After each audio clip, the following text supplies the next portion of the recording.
कि अगर हम जूनियर डॉक्टर्स की बात करें, अलग अलग सर तरीके से आजकल डॉक्टर्स की कमी भी कहीं ना कहीं सर हम लोग पूरी करने की कोशिश कर रहे हैं, तो यंग डॉक्टर्स, जूनियर डॉक्टर्स के लिए आपका सर कोई मैसेज? बेसिकली अब जो ह्यूज जनरेशन के डॉक्टर्स आने वाले हैं उनको एक बात समझनी पड़ेगी कि अब ह्यूज नंबर ऑफ डॉक्टर्स का प्रोडक्शन हो रहा है। गवर्नमेंट का स्टैंडर्ड फिगर था कि 1000 पॉपुलेशन का एक डॉक्टर रहना चाहिए, वो ऑलरेडी क्रॉस हो चुका है और आज करीब करीब 840 लोगों पर एक डॉक्टर अवेलेबल है। और बहुत जल्दी ऐसा टाइम पे आने वाला है जब हर 400 से 500 लोगों के ऊपर एक डॉक्टर अवेलेबल रहेगा। एक तरह से ये एक्सेस ऑफ डॉक्टर्स हो गया है। ऐसी स्थिति में उन लोगों को प्रेफरेंस मिलेगी जो अपने काम में हाईली स्किल्ड हो, काफी एक्सपीरियंस्ड हो और अपने काम के प्रति पूरी तरीके से ईमानदार हो। तो हमें अपने क्षेत्र में इन 3 चीजों का समावेश करना है। ड्यूरिंग स्टडीज आपको इतना अच्छा पढ़ना है, सभी बुक्स आपके टिप्स पे हो और थ्योरेटिकली आपकी नॉलेज बहुत अच्छी हो, जिससे कि जब आप क्षेत्र में उतरे हैं और जब आप काम करें तो आप उसका क्लिनिकली कोरिलेट कर पाएं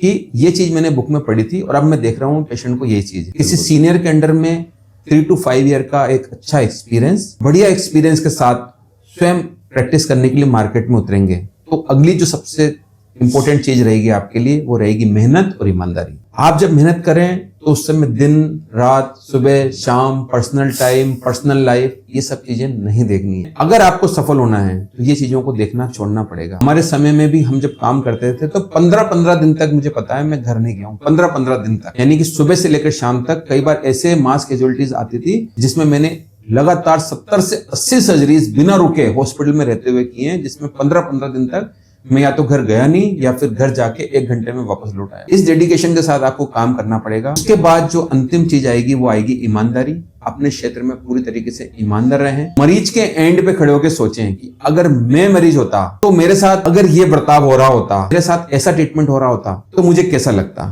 अगर आप मरीज के एंड पे खड़े होकर सोचेंगे तो मुझे लगता नहीं कि आप कभी भी गलत करेंगे। आज भी मेरे पास कोई फ्रैक्चर का पेशेंट आता है तो सबसे पहले मैं सोचता हूँ कि अगर ये फ्रैक्चर मेरे पाँव में हुआ होता, क्या करता? प्लास्टर लगवाता, क्रैप बैंडेज से काम चलवा लेता या सर्जरी करवाता? मुझे लगता है नहीं, क्रैप बैंडेज से काम चल जाता। मैं पेशेंट को भी क्रैप बैंडेज ही बोलता हूँ। पेशेंट बोलते हैं डॉक्टर साहब फ्रैक्चर है, आप प्लास्टर लगा दो। मैं कहता हूँ आप पहले क्रैप बैंडेज से काम चलाओ, नहीं चलेगा तो प्लास्टर भी लगाएंगे। मुझे लगता है नहीं, ये ऑपरेशन का मामला है, मैं स्ट्रेट फॉरवर्ड बोलता हूँ कि ऑपरेशन का मामला है, आप किसी अन्य डॉक्टर से सलाह ले लीजिए, लेकिन ये ऑपरेशन का मामला है, मैं इसमें गलत नहीं कर सकता, मैं भी कच्चा प्लास्टर लगा के आपको घर भेज रहा हूँ। एक बार आपने अगर निर्णय बना लिया कि मुझे इस पेशेंट का ये ट्रीटमेंट करना है, आपको अडिग रहना है, लेकिन वो निर्णय पूरी ईमानदारी से लिया हुआ होना चाहिए। मैसेज टू ऑल सर, आप कोई बात कहना चाहेंगे? क्योंकि आपने सर हमें समय दिया और बहुत सारी हमने बात की, तो सर लास्ट में आप कोई मैसेज अगर देना? मैसेज बस एक ही है, बस मेरा हमेशा प्रिंसिपल है, सर्वे भवन्तु सुखिनः सर्वे सन्तु निरामया।